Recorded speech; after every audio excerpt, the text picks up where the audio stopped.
Todos. Es un placer para el grupo de geometría y agradecerle mucho a Pablo por repetir la conferencia que dio el día miércoles de la semana pasada en la Universidad Central. La ventaja de este momento es que podemos compartir la misma conferencia con todo nuestro público que nos sigue de manera virtual. Muchísimas gracias, Pablo, por repetirla y muchas gracias a Oscar por ser el contacto para que Pablo pueda colaborarnos con esta charla. ¿Cuántas dimensiones tiene el espacio-tiempo? Bienvenido, Pablo. Gracias por la invitación. Así que empiezo, ¿no? Sí. De acuerdo. Vale, bueno, pues muchas gracias. Un placer estar aquí virtualmente con vosotros. Y pues os voy a hablar un poco de la geometría y las propiedades del espacio-tiempo y en particular de cuántas dimensiones tiene, cuántas dimensiones creemos que tiene. Y vamos a empezar, voy a intentar empezar convenciéndoos de que el espacio-tiempo tiene 3 más 1 dimensiones, 3 dimensiones espaciales y una temporal. Y a lo largo de la charla iremos viendo que en realidad esa percepción puede que sea equivocada y que en realidad sea la cosa un poco más complicada. Y en particular, bueno, vamos a empezar hablando del espacio y el tiempo newtonianos y vamos a ver cómo esa forma de entender el espacio y el tiempo, bueno, ha ido cambiando después de unas. Y en particular que el número de dimensiones del espacio-tiempo probablemente no sea 3 más 1, sino sea algo distinto, ¿no? Entonces vamos a empezar con el espacio y tiempo newtonianos, cómo se entendían el espacio y el tiempo básicamente hasta finales del siglo XIX aproximadamente. Y para esto vamos a empezar con una cita de los Principia Mathematica de Newton. Newton nos dejaba muy claro cuál era su percepción sobre lo que eran el espacio y el tiempo a finales del siglo XVII y decía Newton: el tiempo absoluto, verdadero, matemático, de sí mismo en su propia naturaleza, fluye homogéneamente sin relación con nada externo. Por otro lado, el espacio absoluto en su propia naturaleza, sin relación con nada externo, permanece siempre similar e inamovible. O sea que tenía, bueno, lo decía muy claramente aquí Newton, ¿no? Pensaba que básicamente el espacio era un espacio tridimensional, euclidio, que era absoluto, que era el mismo para todos los observadores, que las distancias siempre eran iguales para cualquiera que hiciera la medida de las mismas, y el tiempo transcurrido entre dos eventos también era independiente del observador, ¿no? O sea que eran cosas completamente a priori. Y o sea, en esta misma línea, básicamente Kant escribía un siglo después, en la Crítica de la Razón Pura, que el concepto de espacio euclidio no tiene de ninguna manera origen empírico, sino que es una necesidad inevitable del pensamiento. De manera que básicamente si juntáramos a todos los pensadores relevantes sobre estas cosas hasta finales del siglo XVIII aproximadamente en una sala, todos estarían básicamente de acuerdo en que el espacio y el tiempo son básicamente absolutos, el espacio es tridimensional, es euclidio, es decir, se cumple el teorema de Pitágoras que todos conocemos, los ángulos de un triángulo suman 180 grados, y el tiempo pues es una cosa también ajena, externa, a priori, es la misma para todo el mundo y es algo completamente separado de cualquier tipo de relativismo, ¿vale? Bueno, entonces, en síntesis, el espacio y el tiempo newtonianos, veamos entonces qué características tienen. Por un lado, el espacio es, de acuerdo con la caracterización newtoniana, es tridimensional, es euclídeo, es plano, es absoluto, es decir, las distancias son iguales para todos los observadores, y es fundamental, ¿vale? No emerge de ninguna otra realidad física subyacente, sino que es algo completamente fundamental, ¿vale? Por otro lado, el tiempo es unidimensional, o sea, hay una dimensión temporal, es trivialmente euclídeo, o sea, no tiene geometría ninguna, es absoluto, ¿vale? Todos los observadores están de acuerdo en que el tiempo transcurrido entre los eventos es el mismo y es fundamental también, ¿vale? Y lo que veremos al final, bueno, y matemáticamente la variedad que describiría el espacio y el tiempo, o el espacio-tiempo, que en este caso es una trivialidad unirlos, digamos, sería R3 por R1, por tanto, ¿no? Lo que vamos a ver al final de la charla es que, bueno, creemos que de hecho el espacio-tiempo es probablemente no tridimensional, sino que hay tal vez más o tal vez menos dimensiones, de hecho. Vamos a ver que el espacio no es euclídeo, definitivamente. No es absoluto, definitivamente, tampoco. Muy probablemente no sea fundamental, al menos parcialmente. Por otro lado, veremos que el tiempo es bastante probable que sí sea unidimensional. Vamos a ver que no es definitivamente euclídeo, que no es definitivamente absoluto y que tal vez sí sea fundamental a diferencia del espacio, ¿vale? O sea que el cambio va a ser bastante radical. Vale, pues continuemos. Entonces empecemos repasando de nuevo la síntesis newtoniana de manera un poquito más rigurosa. Y para eso vamos a considerar una caracterización del espacio-tiempo en términos de eventos. Un evento es un punto del espacio tridimensional que ocurre en un instante de tiempo, ¿no? Aquí tengo un ejemplo, el tiempo va hacia arriba, el espacio va en estas dos dimensiones y aquí tengo un evento P. La noción de simultaneidad es absoluta, entonces todos los observadores están de acuerdo en qué eventos son simultáneos con P y son básicamente, si queréis, como fotografías, que serían R3s, ¿no? En cada instante de tiempo. Como digo, existe una noción entonces universal de eventos simultáneos y dados dos eventos P y Q tenemos tres posibilidades que se excluyen mutuamente. La primera es que Q esté como por aquí, o sea que Q está en el futuro de P. Es posible viajar, por tanto, de P a Q. P está en el futuro de Q, es decir, Q estaría por aquí abajo y sería posible siempre viajar de Q a P, sería posible influir causalmente P estando en Q.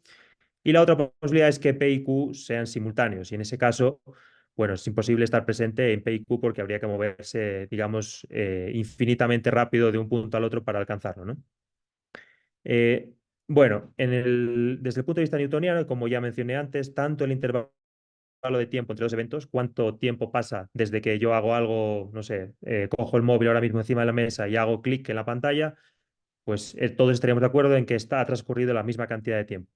Y por otro lado, el intervalo espacial, o sea, la distancia entre dos cosas, para dos eventos simultáneos, también tiene un significado absoluto que no depende del observador, ¿no? Entonces, tanto el incremento de t como el incremento de l son cantidades absolutas, ¿vale? Y reconocemos aquí, para los matemáticos, la métrica básicamente del espacio euclídeo si hacemos esto infinitesimalmente pequeño, ¿no? Es básicamente cómo mido distancias en R3. Vale, entonces repasemos un poco primero algunos argumentos de por qué parecería razonable pensar que el espacio es efectivamente tridimensional y no otra cosa, ¿vale? ¿Qué hace especial a las tres dimensiones del espacio? Entonces, escribamos por un rato, supongamos que en vez de tengo que tres dimensiones espaciales y una temporal, tengo d dimensiones espaciales y n temporales, ¿vale? Entonces, en primer lugar, y para eso voy a abrir esta otra cosa que tengo aquí, recordemos que sabemos que en tres dimensiones los planetas del sistema solar se mueven siguiendo órbitas elípticas alrededor del Sol. Y este es un vídeo que, bueno, en realidad no era necesario, pero me pareció bonito ponerlo, que son órbitas que son estables, es decir, bajo pequeñas perturbaciones, las órbitas vuelven a asentarse a una órbita cerrada y que es en este caso elíptica, no tiene forma elíptica. Todo el sistema solar, de hecho, se mueve alrededor del centro de la galaxia, alrededor del agujero negro Sagitario A estrella que hay, de manera que, bueno, van todos los planetas y el Sol formando esta especie de, bueno, cada uno su propia trayectoria y luego todo el sistema solar una trayectoria conjunta alrededor del centro de la galaxia, como digo, eh, en esta imagen que es bastante bonita y sorprendente, tal vez si uno no tiene en la cabeza el hecho también de que el sistema solar se va moviendo también. Vamos a esperar a que termine esto. O sea, como veis, va haciéndose como una especie de espirales que, bueno, si nos centramos básicamente, ponemos el origen de coordenadas en el centro del Sol, lo que serían órbitas elípticas, ¿no? Alrededor del mismo. Bueno, y aquí haciendo zoom out vemos cómo pues, todo el sistema solar se va moviendo alrededor de la galaxia. Vale, bueno, volviendo a la presentación. A ver, la talla completa. Ocurre que hay algo peculiar con el hecho de que esto ocurra en un espacio de tres dimensiones. Y es que si consideramos el potencial gravitatorio, o sea, estaréis posiblemente familiarizados con el potencial gravitatorio en 3 más 1 dimensiones, es la fuerza que es un inverso, va con el inverso del cuadrado de la distancia al centro, ¿no? El potencial, que es el objeto cuyo gradiente nos da la fuerza, va como 1 partido por r. Y en lo que ocurre en d más 1 dimensiones, si en vez de 3 pongo d aquí, es que este potencial me va como u menos 1 partido de r a la d menos 2. Si yo pongo aquí 3, me queda 3 menos 2, 1 y me queda el 1 partido por r usual, ¿no? Pero en más dimensiones o en menos dimensiones me queda un potencial distinto. Resulta que hay un teorema clásico bastante conocido, que es el teorema de Bertrand, que básicamente nos dice que los únicos dos potenciales centrales que admiten órbitas elípticas estables son el potencial correspondiente a un oscilador armónico, que sería proporcional a R, perdón, proporcional a R cuadrado el potencial, y el potencial newtoniano justo en tres dimensiones, es decir, un 1 partido por R. De manera que, de hecho, en dimensiones más altas a 3 no existen órbitas elípticas estables. De manera que, en particular, por ejemplo, si consideramos esto, creo que es en 4 dimensiones espaciales, en vez de 3 dimensiones espaciales, solo hay dos posibilidades. Si aquí tenemos el Sol, por ejemplo, y llega un cuerpo que viene con un cierto parámetro de impacto al Sol, solo hay dos opciones. O bien se escapa de la atracción del Sol, como por ejemplo en una órbita de estas, por ejemplo, ¿veis? O bien colisiona catastróficamente con el Sol, pero no hay manera de que se quede orbitando al Sol como sí ocurre con, en particular, nuestro sistema solar, por ejemplo, ¿no? O sea que la física de las órbitas en particular, se vuelve extremadamente distinta en más dimensiones. Hay un criterio parecido que tiene que ver con la estabilidad de la materia, en particular con la estabilidad de los átomos, y una forma sencilla, especie de modelo de juguete para ver esto, es a través del modelo atómico de Bohr, que describe, bueno, en el caso más sencillo, un átomo de hidrógeno, bueno, y en primer lugar en el caso de 3 dimensiones espaciales y una temporal, ¿no? Bueno, en este modelo atómico tenemos un protón que tenemos en el centro, ¿no? Y tenemos electrones en diferentes niveles de energías que estarían orbitando a diferentes distancias del centro. Como digo, esto es una especie de modelo de juguete, la descripción real sería a través de la ecuación de Schrödinger, pero el modelo de Bohr es suficiente para entender qué pasaría en dimensiones más altas, ¿no? O sea, en realidad los electrones no están dando vueltitas alrededor del centro, ¿no? Pero bueno, nos sirve para entender qué pasaría en dimensiones más altas. Ocurre que todas estas órbitas electrónicas están cuantizadas de manera que las distancias a las que pueden estar orbitando los electrones no pueden ser cualesquiera, sino que tienen que estar dadas por unos radios muy concretos. Si no fuera así, si no estuvieran cuantizados, los electrones básicamente colapsarían, o sea, los átomos colapsarían porque los electrones caerían al núcleo, ya que los electrones tienen carga negativa y los protones carga positiva, tienden a atraerse y si no fuera por la mecánica cuántica, básicamente los átomos serían inestables. Bueno, ocurre, por tanto, entonces que el modelo de Bohr y en la descripción de, de Schrödinger ocurre una cosa análoga. El radio de las órbitas, bueno, en el caso de Schrödinger no hay órbitas, pero bueno, en el caso del modelo de Bohr, el radio crece con n, de tal manera que para energías más altas me voy separando cada vez más del núcleo, ¿vale? Y existe una energía mínima. La energía mínima sería este nivel de energía fundamental del átomo de hidrógeno que he puesto aquí.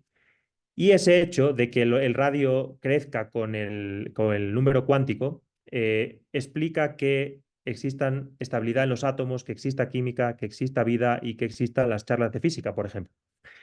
Sin embargo, esto cambia de manera dramática en dimensiones mayores a 3. Si consideramos el mismo modelo atómico de Bohr, pero en 4, 5, 6 o 7 dimensiones, por ejemplo, ocurre que el radio orbital para electrones con un número cuántico n va como, veis que aquí va como n al cuadrado, ¿vale? O sea que la distancia crece con n al cuadrado, o sea que esto sería 1, esto sería 4 de distancia, esto sería 9 de distancia, etcétera.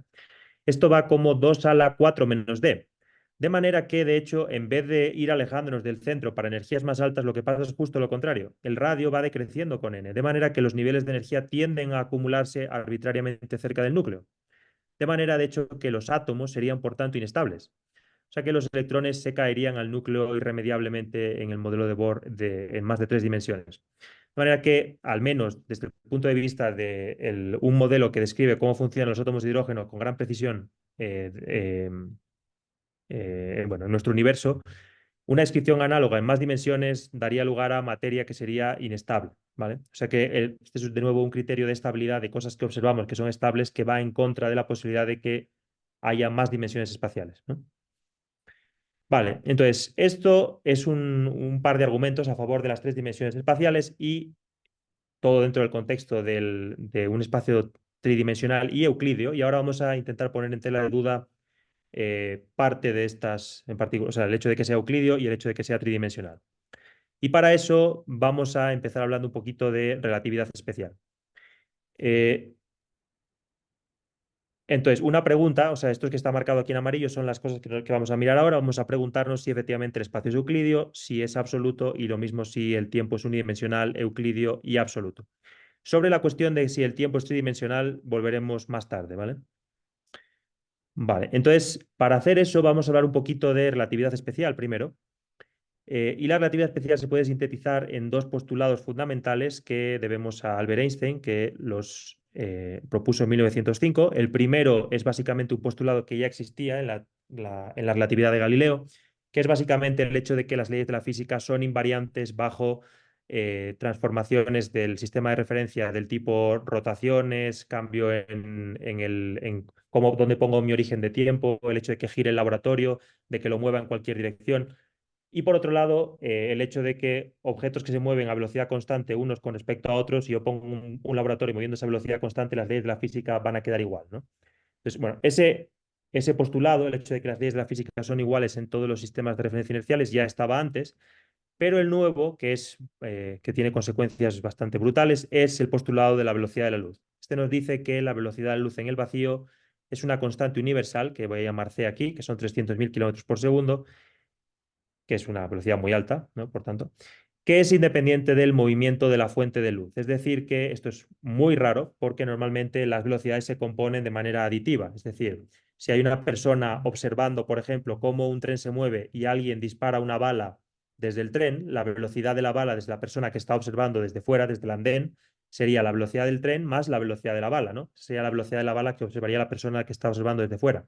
Sin embargo, si lo que la persona hace es encender un láser, la velocidad que mediría la persona desde fuera no sería la velocidad de la luz, que es la del láser, más la velocidad del tren, sino que sería de nuevo la velocidad de la luz en el vacío, los 300.000 kilómetros por segundo. Y esto tiene consecuencias radicales sobre la estructura del espacio-tiempo. En primer lugar, se pierde la noción de simultaneidad, es decir, que dos eventos que suceden simultáneamente para cierto observador, como por ejemplo el hecho de que yo me esté tocando los dos lados de mis auriculares al mismo tiempo, por ejemplo, para otro observador, de hecho, que se esté moviendo en esta dirección aproximadamente, como que esté atravesándome, digamos, longitudinalmente, no sería cierto que estos dos eventos están ocurriendo al mismo tiempo. Es decir, la simultaneidad ya no es una noción absoluta, ¿vale? Otra consecuencia es bastante brutal, es el hecho de que un observador que esté en reposo apreciará que un reloj que se mueve con respecto a él marca el tiempo de forma más lenta que el suyo. Si yo tengo dos gemelos y mando a uno a velocidades cercanas a la de la luz, a Alpha Centauri, por ejemplo, y luego regresa, cuando regrese, bueno, en todo caso, lo que ocurrirá es que al llegar de nuevo a la Tierra, será más joven que el gemelo que se quedó en la Tierra. Y si las velocidades son lo suficientemente altas, la diferencia puede ser tan grande, o sea, puede ser arbitrariamente grande, de manera que el gemelo viajero puede haber vuelto mientras que su hermano se ha muerto ya hace un montón de tiempo, sin que haya ninguna cuestión paradójica, porque de hecho lo que habrá observado el gemelo viajero es que el espacio se habrá contraído en su dirección de movimiento. Esto es otra de las consecuencias.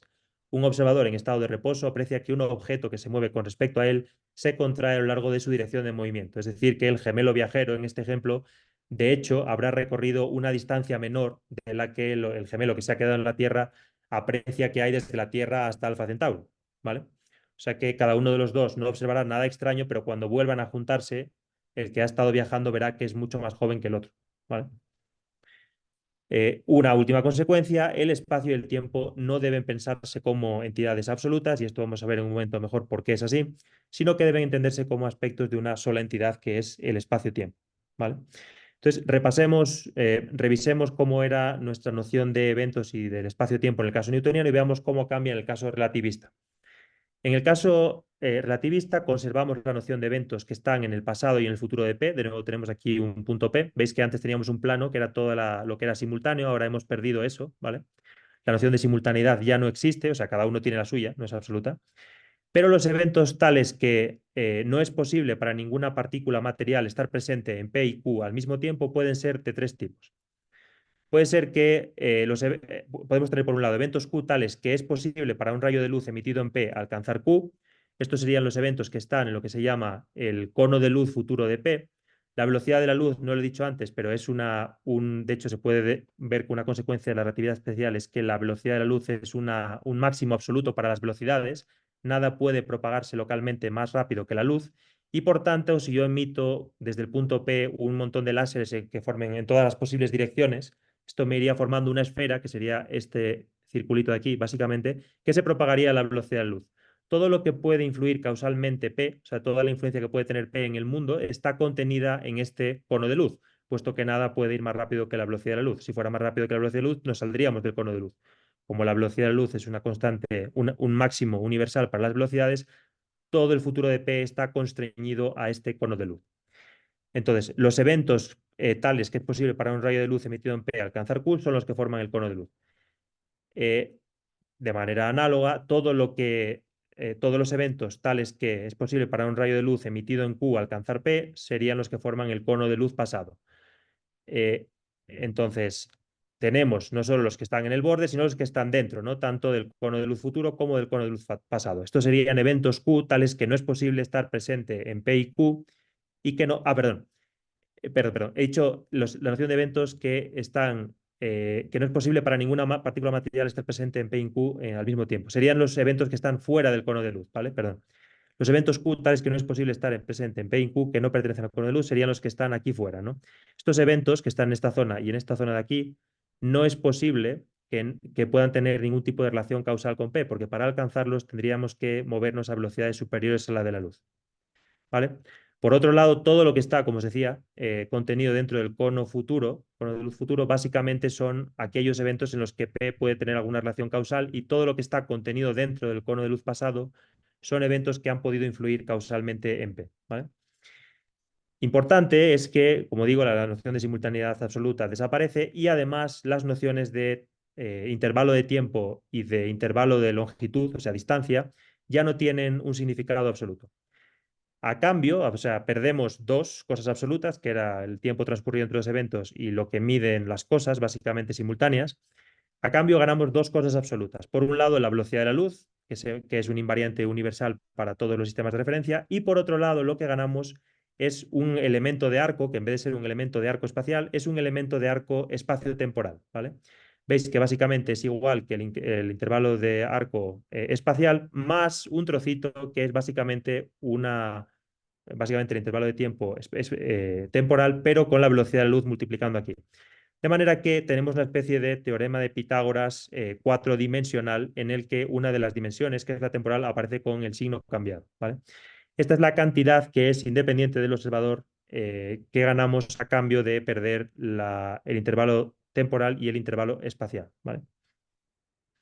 Si hacemos infinitesimales las distancias, igual que en el caso del espacio euclídeo teníamos la métrica del espacio euclídeo, lo que tenemos en este caso sería la métrica del espacio-tiempo de Minkowski, ¿vale? Que es la versión plana, la versión análoga a lo que sería el espacio euclídeo, pero en el caso de variedades lorentzianas de 4 dimensiones, donde tengo una asignatura que ya no es trivial, básicamente, sino que es mixta, ¿no? Tengo un signo menos para el tiempo y un signo más para las coordenadas espaciales, ¿vale? Bueno, entonces, a este espacio-tiempo a veces se le denomina R1,3, ¿no?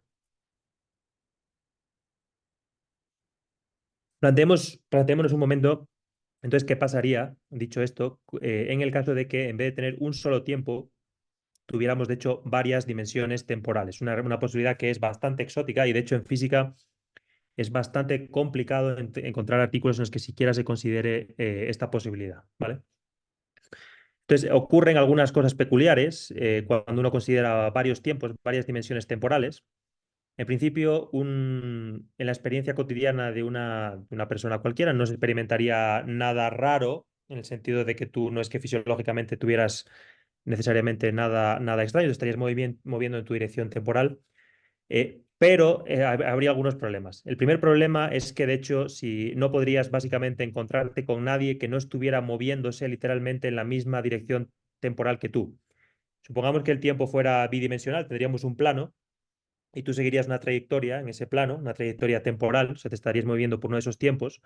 Como en de la relatividad especial sabemos que de alguna manera todos nos estamos moviendo en el espacio-tiempo a la velocidad a la velocidad de la luz, ocurre que no habría manera de que dos observadores pudieran permanecer juntos. Es decir, que si vosotros movierais en una cierta dirección temporal y otro observador se moviera en una dirección temporal distinta, como mucho podríais encontraros en un instante de tiempo, pero a partir de ese instante de tiempo quedaríais irremediablemente desconectados el uno del otro, ¿vale?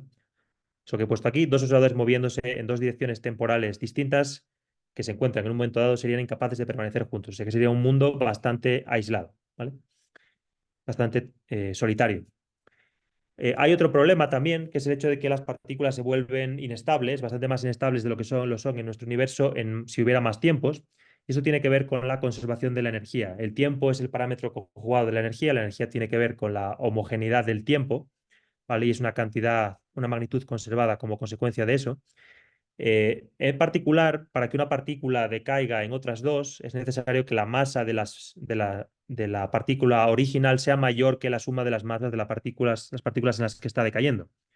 Sin embargo, esto ya no ocurre si hay varios tiempos. Si hubiera varios tiempos, la condición esta de conservación de la masa, o digamos de una cota superior para la masa, dejaría de ser válida y entonces un montón de partículas que son estables ahora mismo, que queremos que son estables o muy estables, como el protón, por ejemplo, dejarían de serlos, de manera que la materia tal y como la conocemos no podría existir. O sea, existiría de otra forma, el mundo sería distinto, pero habría mucha mayor dificultad para crear estructuras complejas porque algunas partículas que juegan un papel fundamental en la estructura compleja que conocemos no serían estables, ¿vale?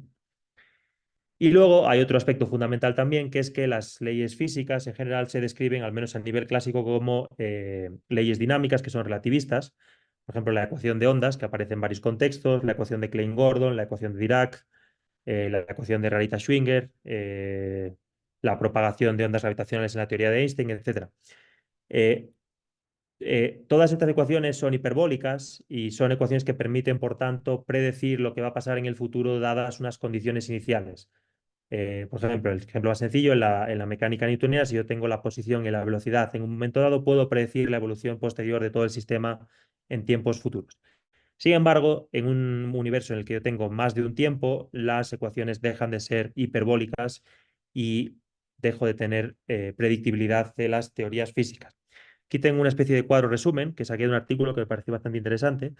Aquí tengo el número de dimensiones temporales, n, y aquí el número de dimensiones espaciales, de manera que nosotros estamos aquí, vivimos supuestamente, en un tiempo, básicamente sería esto, y 3 dimensiones espaciales, ¿no? Estaríamos aquí.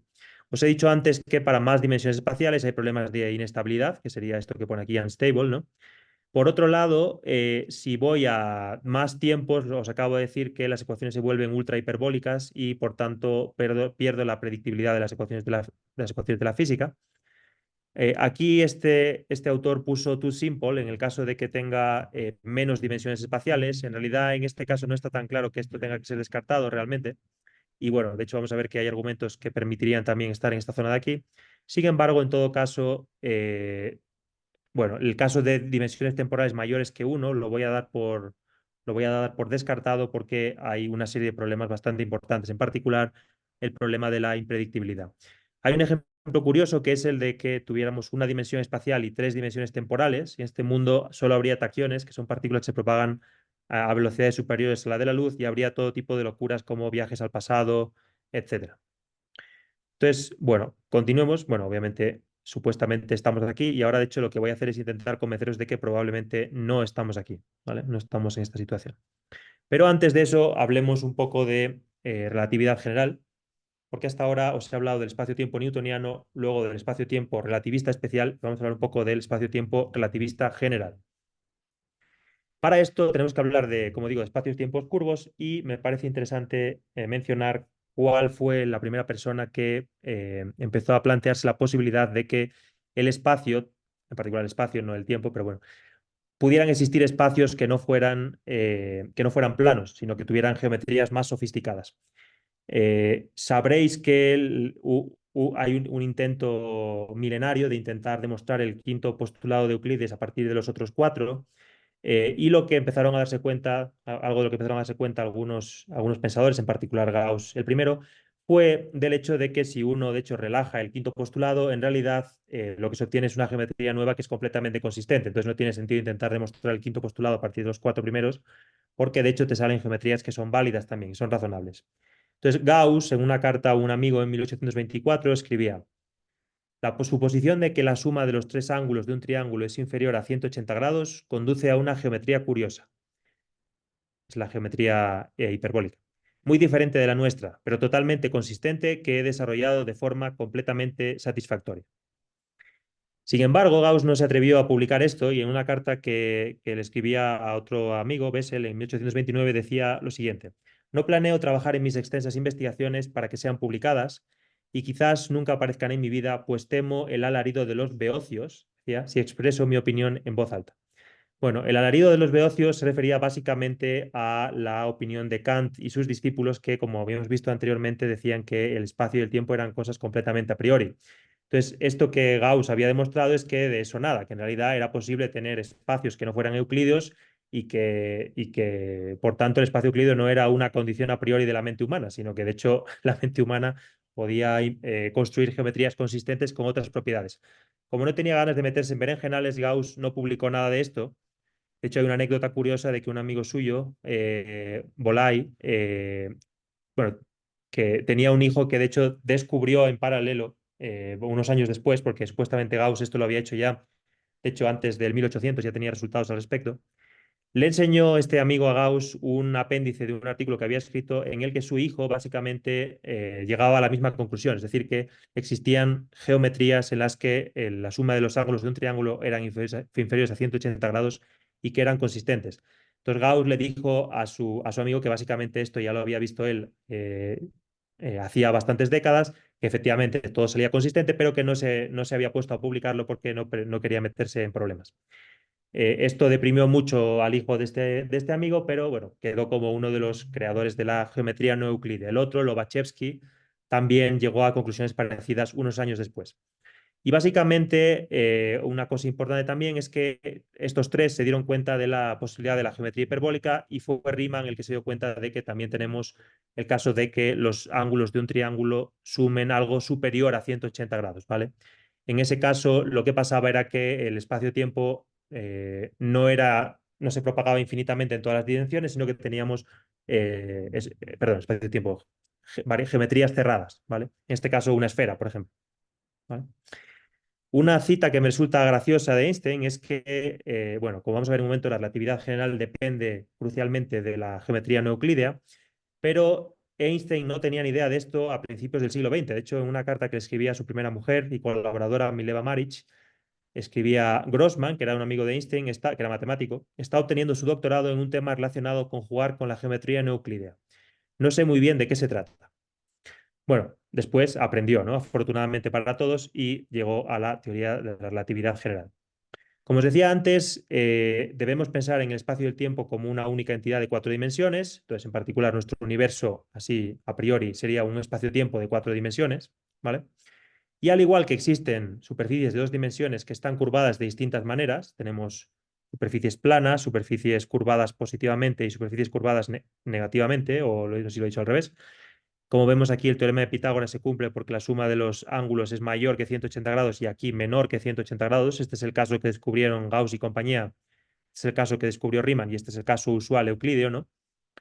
Bueno, pues como digo, igual que existen superficies de dos dimensiones curvadas de diferentes maneras, también existen espacios-tiempos de cuatro y más dimensiones que están curvados de diferentes maneras. El caso en el que no está curvado básicamente sería análogo a este y sería lo que hemos visto antes, que es el espacio-tiempo de Minkowski, ¿vale? Sería el espacio-tiempo no curvado. Análogamente, igual que en cada pequeño parche de una geometría curvada, como estas dos de aquí, yo siempre puedo aproximarlo por un espacio aproximadamente plano, ¿no? Eso es básicamente la base de la geometría riemanniana. Igualmente, en el caso de cuatro dimensiones, cualquier espacio-tiempo curvado localmente lo puedo aproximar por el espacio-tiempo de Minkowski, ¿vale? Y de hecho, esa es una intuición fundamental para la teoría de la relatividad general de Einstein. No tengo tiempo de explicar en detalle, pero básicamente vamos a intentar sintetizarla en dos afirmaciones y una ecuación fundamental. La primera es el hecho de que el espacio-tiempo es un ente dinámico. En el caso de la teoría de la relatividad especial, teníamos que el espacio-tiempo estaba fijo, básicamente teníamos el espacio-tiempo de Minkowski con todas sus peculiaridades, o sea, el hecho de que se perdía, el hecho de que fuera absoluto, pero era de alguna manera una cosa que no tenía dinámica el propio espacio-tiempo, sino que estaba fija completamente de, de partida. Bueno, en la relatividad general, el espacio-tiempo, de hecho, es la métrica del espacio-tiempo es la magnitud dinámica que describe la teoría en cuestión, ¿vale? A través de la ecuación de Einstein. Entonces, Bueno, por otro lado, además, la gravedad no es una fuerza en el sentido newtoniano, sino que debemos pensarla como una manifestación de la curvatura del espacio-tiempo. Es decir, la Tierra se mueve alrededor del Sol porque el espacio-tiempo alrededor del Sol está curvado y la Tierra básicamente se mueve, como la gravedad no es una fuerza, siguiendo una línea recta, entre comillas, alrededor del Sol. Esta línea recta, entre comillas, es básicamente una curva geodésica, ¿no? Que es lo más parecido a una línea recta que tenemos en espacios curvos. La ecuación de Einstein es una ecuación diferencial en derivadas parciales de segundo orden, altamente no lineal y bastante complicada. De hecho, no es una ecuación, son 10 ecuaciones en 3 más 1 dimensiones, donde la incógnita básicamente es la métrica del espacio-tiempo. Lo tenemos aquí, el tensor métrico. Esto es el tensor de Ricci, esto es el escalar de curvatura. Y lo que tengo aquí básicamente son derivadas segundas, derivadas primeras y de la métrica y la propia métrica, ¿no? Y lo que tengo en el lado derecho son las fuentes del campo gravitatorio, es decir, todo aquello que tenga materia y energía en el universo aparece en el lado derecho y curva el espacio-tiempo de una cierta manera, de manera que al resolver esta ecuación, dada una distribución de energía, yo obtengo cuál es la métrica del espacio-tiempo que ha sido curvado como consecuencia de esa materia, ¿vale? Esto es la velocidad de la luz, esto es la constante de gravitación universal y esto de aquí es lo que se llama la constante cosmológica, que básicamente determina qué pinta tiene el espacio-tiempo cuando me alejo mucho de donde está toda la materia. Lo que es relevante sobre la constante cosmológica es si es positiva, negativa o cero. Cuando es cero, muy lejos de toda la materia, tengo Minkowski. Cuando es negativa, tengo lo que se llama el espacio-tiempo anti de Sitter, que veremos después un poquito más.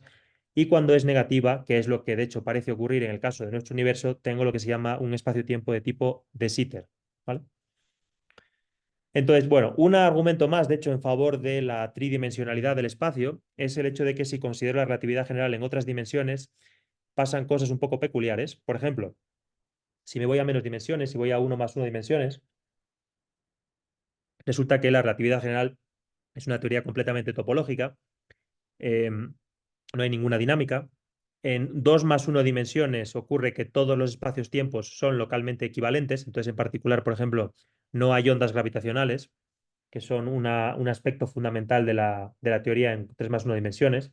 Recientemente hemos medido ondas gravitacionales procedentes de la colisión de agujeros negros y, bueno, claramente son una predicción de la relatividad general, sabemos que existen y es problemático si la teoría no los tuviera, ¿no? No las tuviera. Aparte que en cierto sentido es casi topológica, no es topológica completamente, pero todo lo que ocurre en 2 más 1 dimensiones está determinado a nivel global, ¿vale? O sea, no hay diferencia entre unos espacios y tiempos y otros a nivel local. En 3 más 1 dimensiones, que es la dimensionalidad que estamos defendiendo en este momento, que es la que percibimos, ocurre que como consecuencia del teorema de Lovelock, la relatividad general es de hecho la única teoría que es invariante bajo difeomorfismos. Este de invariancia bajo difeomorfismos básicamente implementa el hecho de que la gravedad se acopla universalmente a todo tipo de materia, que tiene ecuaciones de segundo orden covariantemente conservadas. Esto no ocurre si voy a dimensiones más altas. Si voy a 3 más, a 3 más, a 4 más 1 dimensiones o 5 más 1, 6 más 1, etcétera, resulta que esta propiedad ya no es cierta y existen otras teorías, que son precisamente lo que se llaman teorías de Lovelock, que son invariantes bajo difeomorfismos, que tienen ecuaciones de segundo orden covariantemente conservadas y que no son la relatividad especial. Así que de alguna manera, 3 más 1 dimensiones la relatividad general está seleccionada por si nos basamos en un criterio de unicidad por el teorema de Lovelock, ¿vale? Bueno, hasta ahí con el espacio-tiempo clásico y ahora vamos a meternos con asuntos cuánticos y la cosa se va a poner bastante más rara, ¿vale? Hemos visto, hasta ahora sintetizando lo que hemos visto, que el espacio no es euclidio, sino que el espacio hay que pensarlo como una entidad conjunta con el tiempo y que es dinámico, puede tener todo tipo de geometrías en función de la distribución de materia que haya. Por tanto, ni el espacio ni el tiempo son euclidios y además hemos visto que tampoco son absolutos, es decir, que la noción de separación, distancia entre dos cosas, la noción de intervalo temporal, no son absolutas, ¿vale? Hemos argumentado que probablemente el tiempo es unidimensional y he dado argumentos para pensar que el hecho de que el espacio sea tridimensional está favorecido y ahora vamos a ver por qué eso de hecho es probable que no sea cierto. Y vamos a también a poner en tela de juicio la posibilidad de que el espacio y el tiempo sean fundamentales, ¿vale? Y para eso vamos a hablar brevemente de lo que se llama el problema de la gravedad cuántica. La teoría de la relatividad general predice sus propios límites por el hecho de que predice la existencia de singularidades. En el interior de los agujeros negros, también al principio del universo, de acuerdo con la relatividad general, había una singularidad espaciotemporal, es decir, un punto en el que la curvatura del espacio-tiempo se vuelve infinita, ¿vale? Siempre que tenemos una teoría física que predice un número infinito, lo que creemos que ocurre es que esa teoría física deja de valer en ese régimen y tenemos que cambiarla, reemplazarla por una teoría que sea capaz de describir lo que pasa ahí. Puede ser, por ejemplo, que hay una transición de fase, como ocurre, por ejemplo, con un boom sónico cuando un avión alcanza la velocidad del sonido, por ejemplo. O, por ejemplo, puedes pensar en la teoría de Fermi que se reemplaza por el modelo electrodébil, por ejemplo, en física de partículas, o muchos otros ejemplos parecidos, ¿no? Siempre que una teoría tiene una singularidad, predice una singularidad, entonces la teoría no está bien, es incompleta, hay que cambiar, ¿vale? Y en la misma dirección, la teoría además es una teoría clásica, no es una teoría cuántica, y sabemos que las dos, o sea, los dos pilares que tenemos básicamente en la física moderna son, por un lado, las teorías cuánticas de campos y, por otro lado, la teoría de la relatividad general. Las teorías cuánticas de campos incorporan una de ellas a todas las interacciones fundamentales conocidas, a excepción de la gravedad, como digo, y son teorías, como digo, cuánticas, no clásicas. Entonces, a veces se pone este gráfico en el que tengo las tres constantes fundamentales de la naturaleza, la velocidad de la luz, la constante de gravitación y la constante de Planck. Y en función de cuáles yo desprecio, es decir, si considero que g es muy pequeña o que la velocidad de la luz es infinita o que h barra es cero, entonces yo puedo irme a ciertas teorías que ignoran básicamente los efectos relativistas especiales, gravitatorios o cuánticos, ¿vale? Entonces tengo, pues, por ejemplo, la gravedad de Newton aquí, la relatividad general, que tiene la velocidad de la luz y g. Tengo la teoría cuántica de campos, que tiene h barra, la constante de Planck y la velocidad de la luz. Pero lo que a mí me gustaría es tener una teoría que las tiene todas activas al mismo tiempo, es decir, una gravedad cuántica y presumiblemente una teoría del todo, ¿no? Que tendría activadas la c, la g y la h barra al mismo tiempo, ¿vale? Entonces, como os decía, tenemos estos dos pilares, la relatividad general de las teorías cuánticas de campos, y nos gustaría tener un pilar único que describiera toda la física que conocemos a nivel fundamental. Eh, vale, entonces voy a empezar ahora a argumentar por qué tenemos motivos para pensar, de hecho, que la dimensionalidad del espacio no es 3, sino que es algún otro número. Y voy a intentar argumentar que hay argumentos a favor de que la dimensión, en vez de ser 3 sea de hecho 0, 9 o 2, ¿vale? Y voy a empezar primero con el caso de cero dimensiones. Eh, Como os decía antes, las ecuaciones de Einstein son ecuaciones en derivadas parciales, que son o sea, no lineales y de segundo orden. Incluyen derivadas con respecto a todas las dimensiones espaciales y también al tiempo, ¿no? Esto es lo que acabo de decir.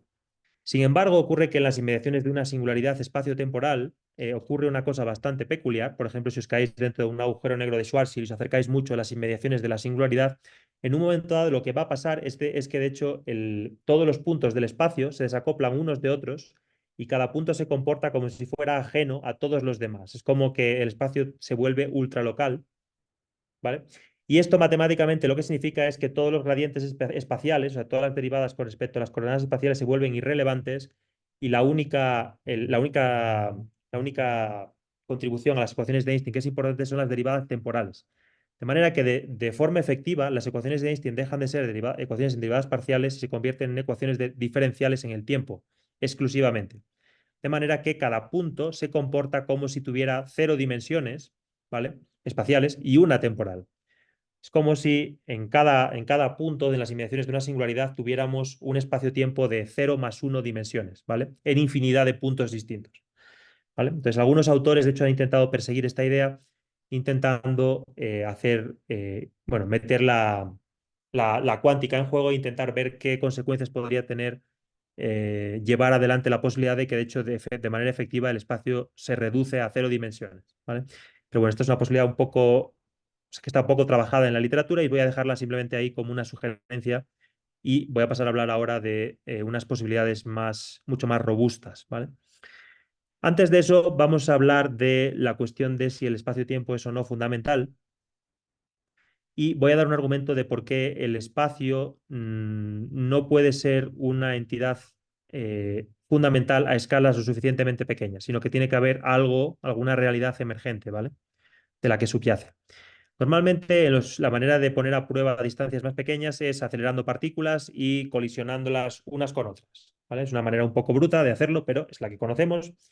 Lo que estamos haciendo, por ejemplo, en el LHC, en Ginebra, donde estamos colisionando protones a energías extremadamente altas, lo que nos permite poner a prueba distancias cada vez más pequeñas, ¿vale? Bueno, ocurre que no hay forma física de discernir distancias más pequeñas que la longitud de Planck. La longitud de Planck, que es una longitud que uno se construye con las tres constantes fundamentales de la naturaleza que tengo aquí, son aproximadamente 1,6 por 10 a la menos 35 metros, o sea, es una longitud ridículamente pequeña. Estamos muy lejos en LHC de poner a prueba estas longitudes, algo así como a 20 órdenes de magnitud, estamos muy lejos de esto.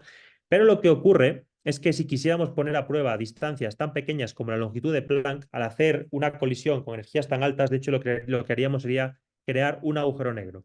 Las partículas colisionarían con energías tan altas que el núcleo de la colisión se colapsaría formando un agujero negro. De manera que si lo que intentáramos hacer fuera darle todavía más energía a la colisión para poner a prueba distancias cada vez más pequeñas, lo que pasaría es simplemente que el agujero negro se haría más grande. Entonces, ¿veis lo que ocurre? Que cuando yo voy aumentando la energía, cada vez pongo a prueba distancias más pequeñas, pero llega un punto que es como el píxel último del espacio, en el que si yo sigo aumentando la energía, en vez de ir a distancias más pequeñas, empiezo a ir de nuevo a distancias más grandes. Y ese píxel lo determina el hecho de que a esa energía yo habré creado un agujero negro y si le doy más energía, el agujero negro simplemente aumenta de tamaño y no hay manera de decir nada sobre lo que pasa en esas escalas de distancia. Y si no hay manera física de decir nada sobre lo que pasa a esas escalas de distancia, entonces es que esas escalas de distancia simplemente no existen. No tiene sentido hablar de ellas, por tanto, físicamente no es un concepto bien definido. O sea que el espacio carece de significado a distancias más pequeñas que la longitud de Planck, ¿vale? Por tanto, alguna otra cosa debe emerger, debe explicar el espacio a escalas lo suficientemente pequeñas, ¿vale? Em, Vamos a hablar ahora un poco de teoría de cuerdas y cómo esto también nos da algunos insights o algunas posibilidades un poco sorprendentes sobre la dimensionalidad del espacio-tiempo. Y voy a daros dos visiones un poco distintas de lo que nos dice teoría de cuerdas sobre la dimensionalidad del espacio-tiempo. Bueno, de hecho, tres. Em, una visión un poco old-fashioned de lo que nos dice teoría de cuerdas sobre este asunto, que sería lo que contaría, yo creo, la mayoría de la gente hace 20 años aproximadamente, sería la siguiente, es la primera que voy a contar, ¿vale? Por eso pongo aquí toma uno. Bueno, os he dicho antes que tenemos el problema de la gravedad cuántica, tenemos que cuantizar la gravedad, no sabemos bien cómo hacerlo y ha habido numerosos intentos, más o menos desde mediados del siglo pasado, de intentar hacer compatible la relatividad general con la mecánica cuántica, ¿no? El único que no se queda en un intento es la teoría de cuerdas. Habéis tal vez escuchado que hay otras cosas como loop quantum gravity, asymptotic safety, causal dynamical triangulations. No me acuerdo ahora hay unos cuantos más, una lista más grande. Todo eso son intentos de hacerlo que se quedan muy lejos de llegar a básicamente predecir nada, en particular, por ejemplo, de contener a la propia relatividad general como un límite, ¿no? En una charla reciente que di en una mesa redonda en la que justamente debatíamos sobre teoría de cuerdas y teoría cuántica de bucles, hice la analogía que sostengo de que comparar teoría de cuerdas con loop quantum gravity, con teoría cuántica de bucles, es como comparar un Lamborghini con un triciclo. Me parece que es una analogía bastante buena. Y tal vez incluso un triciclo frenado, ¿vale? Pero desde luego no un Lamborghini con un coche malo, no, no. No es comparable, no es un coche, Loop Quantum Gravity. Si teoría de cuerdas es un coche bueno, Loop Quantum Gravity es como mucho un triciclo frenado, ¿vale? O sea, no tiene motor de combustión, no anda, o sea, nada comparable, ¿vale?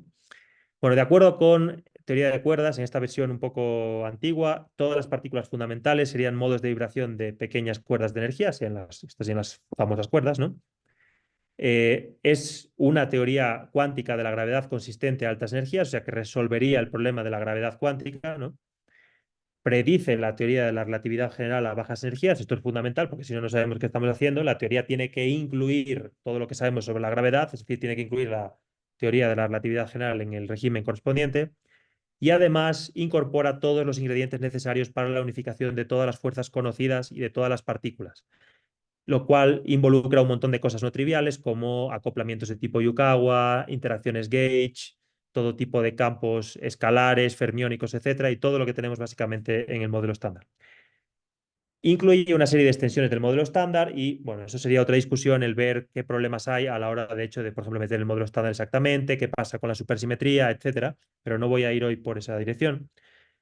Pero tiene un pequeño problema o una pequeña propiedad, digamos, ¿no? Que es que la consistencia cuántica de teoría de cuerdas requiere que la dimensión del espacio-tiempo sea 9 más 1. O sea que en vez de 3 dimensiones espaciales tengamos 9 dimensiones espaciales, ¿vale?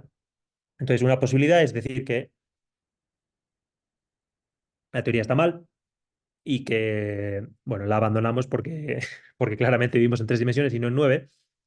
Pero eso no fue lo que hicieron los físicos en su momento, sino que pensaron que en realidad podía haber alguna alternativa, como por ejemplo que parte de las dimensiones, 6 de las dimensiones, en realidad fueran dimensiones compactas, ¿vale?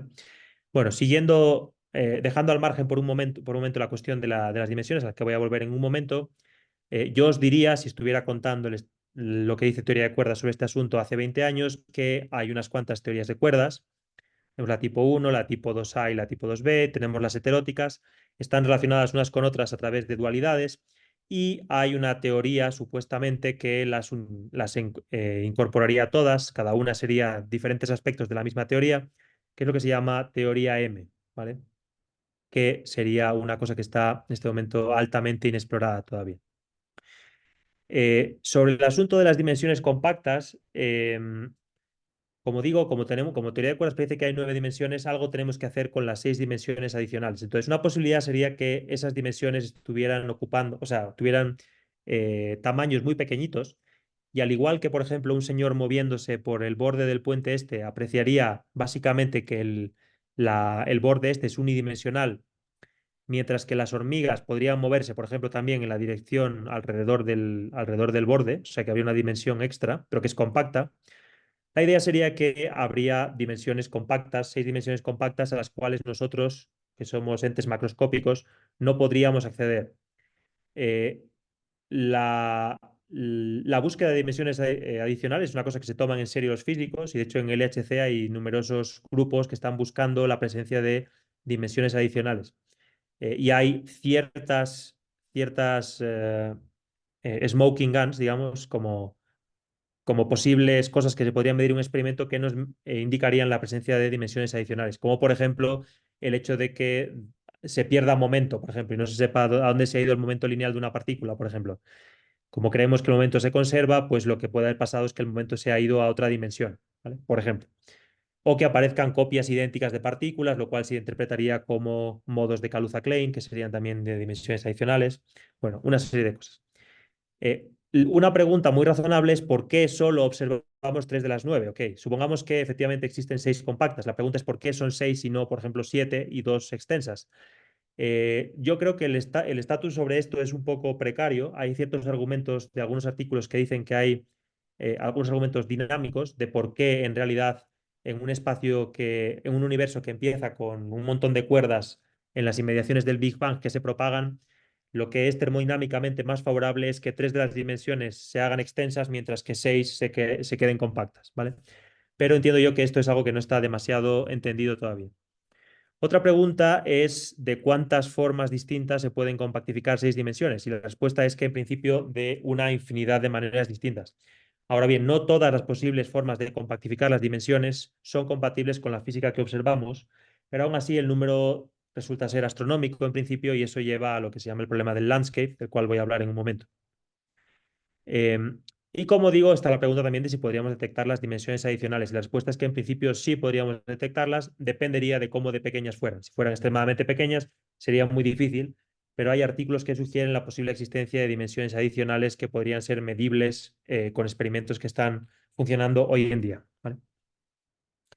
Sobre el asunto este de cuántas posibilidades hay para las dimensiones compactas, durante un tiempo se pensó que básicamente la respuesta era que nuestro universo era uno de una absoluta infinidad de posibilidades, de lo que se llamó el landscape de cuerdas. Y bueno, se daban ciertos argumentos, como por ejemplo uno conocido como el principio antrópico, que básicamente decía que nosotros vivimos o sea, de entre todos los posibles universos infinitos, tal vez vivamos en uno extremadamente poco probable, pero es que si no viviéramos en uno extremadamente poco probable, no habría nadie ahí preguntándose por qué nadie vive en él. Entonces, bueno, obviamente vamos a vivir en uno que tiene las condiciones apropiadas como para que pueda haber físicos preguntándose que por qué resulta que vivimos en él, ¿no? Pero que al mismo tiempo podría haber una infinidad, un multiverso de posibilidades en las que habría otras leyes de la física con otras constantes, etcétera, ¿no? Más recientemente hay un programa que se llama el programa del Swampland, en el que la idea que se persigue es intentar poner condiciones sobre las teorías de bajas energías, eh, con la idea de que en realidad no todas las teorías de bajas energías, por ejemplo, la relatividad general acoplada a ciertos campos, no todas son consistentes con la gravedad cuántica, sino que de hecho la gran mayoría de las teorías de bajas energías estarían en este cenagal, este swampland de teorías, y solo unas poquitas en realidad estarían en el landscape, que serían teorías consistentes, en el sentido de que vendrían de teorías cuánticas de la gravedad a altas energías. ¿Vale? De manera que esto reduciría un montón el conjunto de posibles vacíos, de posibles físicas en 4 dimensiones, en 3 más 1 dimensiones, ¿no? Hay una posibilidad alternativa que es la de los mundos Brana, que hoy en día está de moda por otros motivos. En su momento fue una propuesta fenomenológica muy estudiada. Y la idea aquí sería que nosotros vivimos en un universo que de hecho forma parte de un espacio-tiempo más grande, que estaría nuestro universo, tendría 3 más 1 dimensiones, y todas las interacciones que nos forman a nosotros y todas las interacciones del modelo estándar se propagarían solo en esa brana, ¿vale? Con la excepción de la gravedad. La gravedad no se puede apantallar, entonces la gravedad se propaga siempre sobre todas las dimensiones del espacio-tiempo que haya.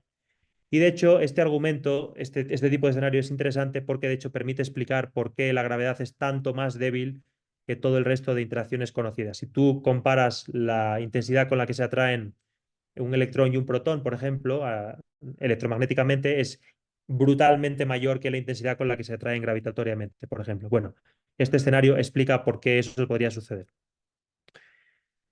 Vale, entonces dejemos ahí momentáneamente a las 9 más 1 dimensiones y ya vamos a ver el último escenario, ¿vale?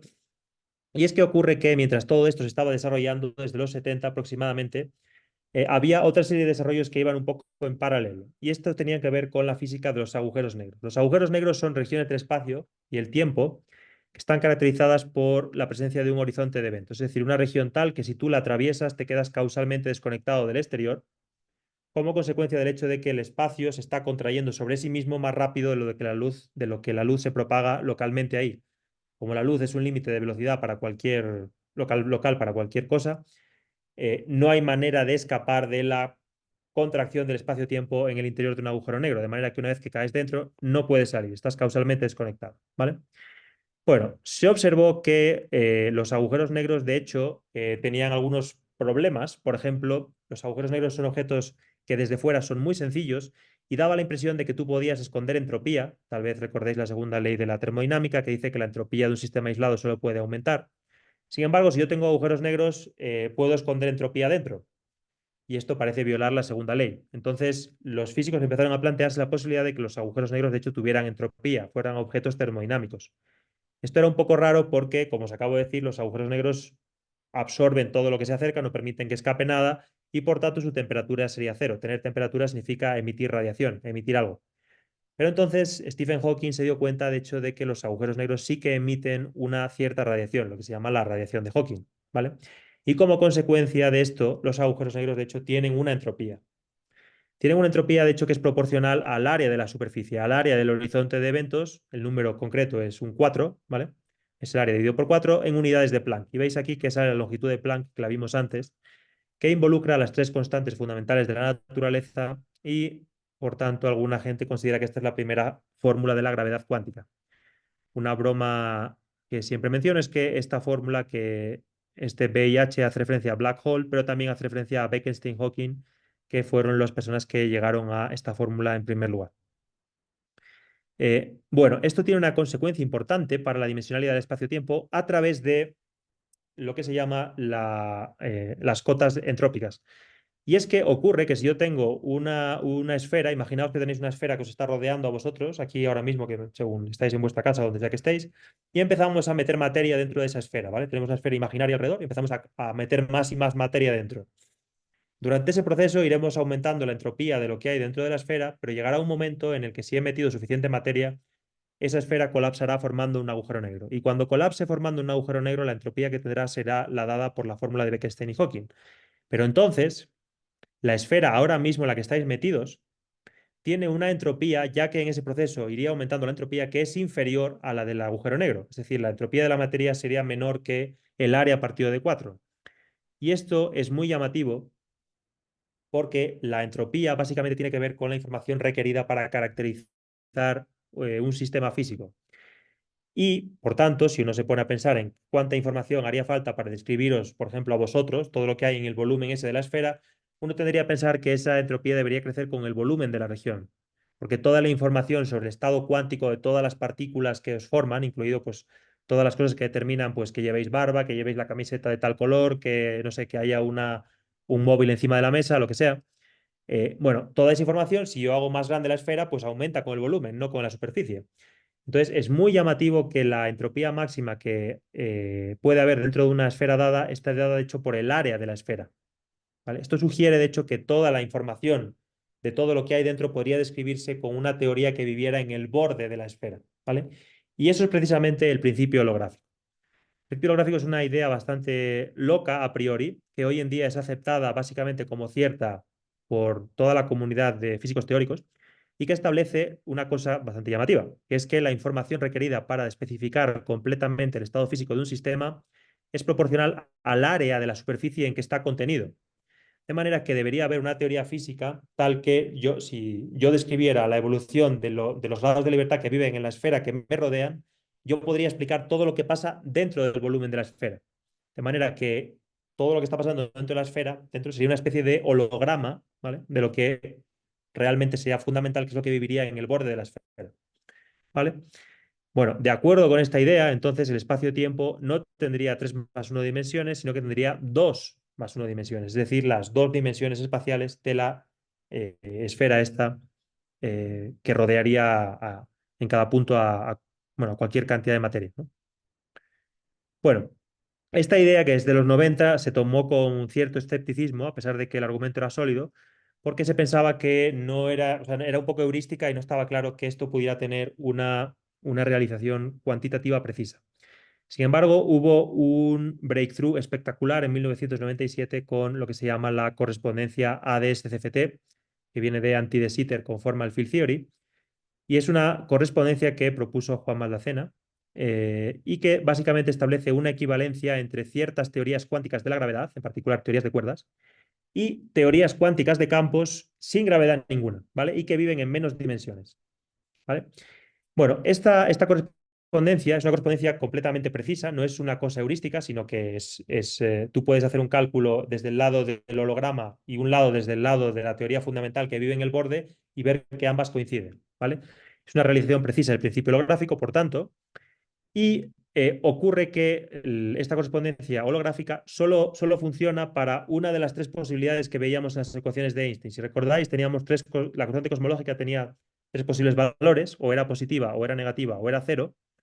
Pues resulta que cuando es negativa, el espacio-tiempo muy lejos de donde está toda la materia se comporta como un espacio-tiempo de Anti de Sitter, que es básicamente un espacio-tiempo que es como una caja, básicamente que tiene como un borde, ¿vale?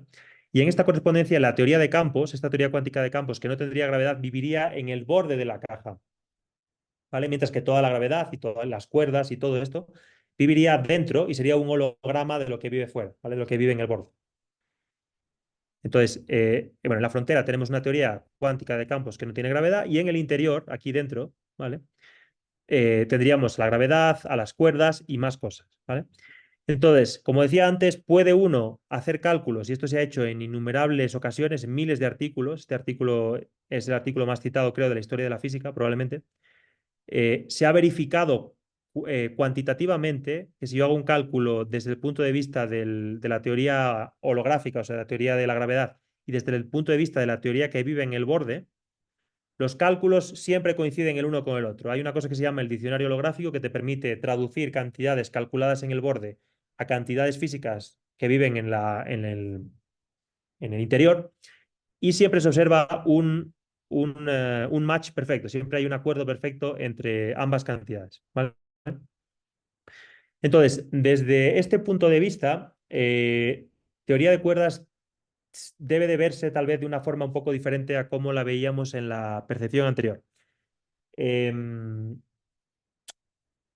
Desde este punto de vista, la teoría que sería fundamental sería, de hecho, la teoría cuántica de campos que vive en el borde de Anti de Sitter. Es una teoría que está definida en el espacio de Minkowski en una dimensión menos, que es el borde del espacio de Anti de Sitter. Está definida a toda escala de energías, no tiene ningún problema, es una teoría consistente cuánticamente, no hay gravedad, ¿vale? El espacio está definido a distancias arbitrariamente pequeñas, porque como no hay gravedad, tampoco tenemos el problema de la formación de los agujeros negros, fijaos, importante. Y por otro lado, la teoría de cuerdas, la gravedad y la dimensión espaciotemporal asociada a la holográfica serían todas emergentes, o sea, emergerían de una realidad más fundamental que es la teoría de campos que vive en el borde, ¿vale? Entonces, desde este punto de vista, teoría de cuerdas sería una versión tal vez más moderna, al menos en el caso de Anti de Sitter. La gravedad emergería, tanto a nivel clásico como cuántico, de una teoría más fundamental no gravitatoria y que vive en menos dimensiones. Y asimismo, las cuerdas emergerían también, o sea, no serían fundamentales, ¿vale? Serían fundamentales, sino que emergerían como una descripción apropiada de la dinámica en cierto límite, ¿vale? O sea, en cierto límite de lo que pasa con la teoría de campos, tiene sentido describir lo que pasa dentro en términos de una teoría de cuerdas.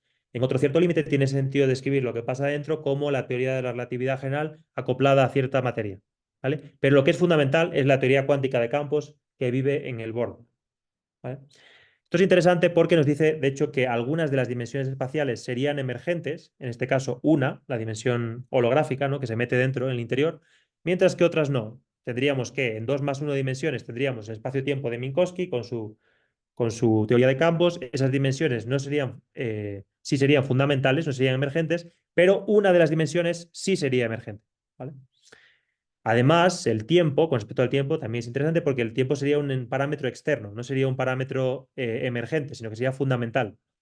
En general, hacer que el tiempo sea no fundamental es problemático porque la física básicamente va de dinámica y la dinámica requiere siempre que haya un parámetro que nos haga el papel de evolución, de cambio, de tiempo. Y si no hay tiempo, no hay dinámica, y si no hay dinámica, no hay física, y entonces es muy difícil concebir algo de lo cual pueda emerger el tiempo. Es tal vez uno de los conceptos más a priori que puede existir en el cerebro humano y no hemos sabido pensar ninguna manera de cómo el tiempo puede emerger de alguna cosa más fundamental. Y desde el punto de vista de ADS-CFT, al menos en el caso de gravedades que espacios-tiempos que se hagan asintóticamente anti de Sitter, tenemos teorías cuánticas de la gravedad completamente consistentes en las que el tiempo es un parámetro externo no fundamental, ¿vale?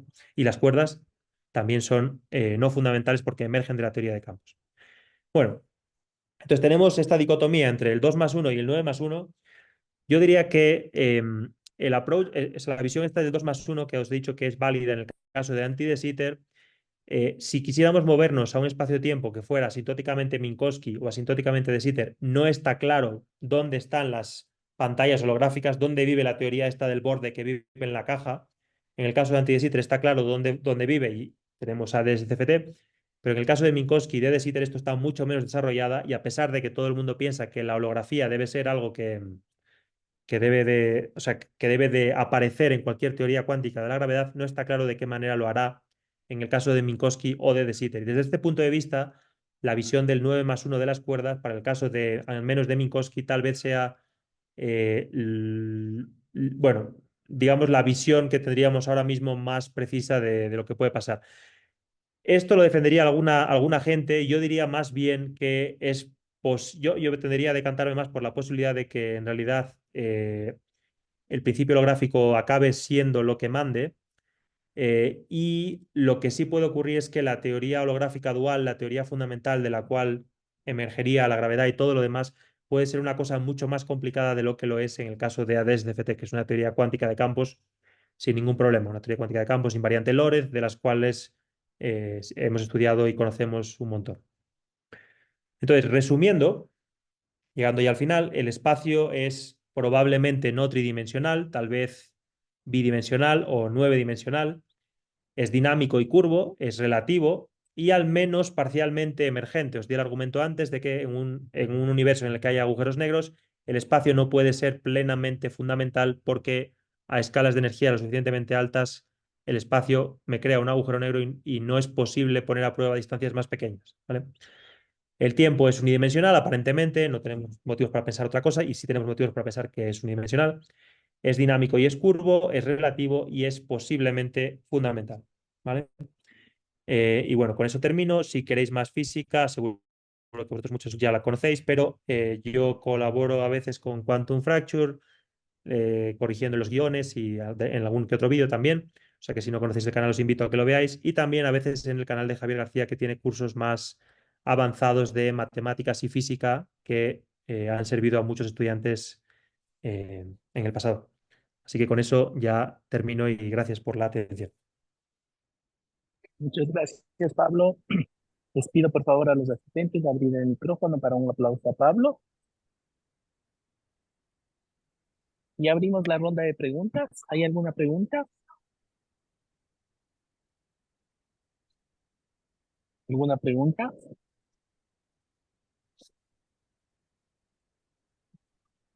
Pues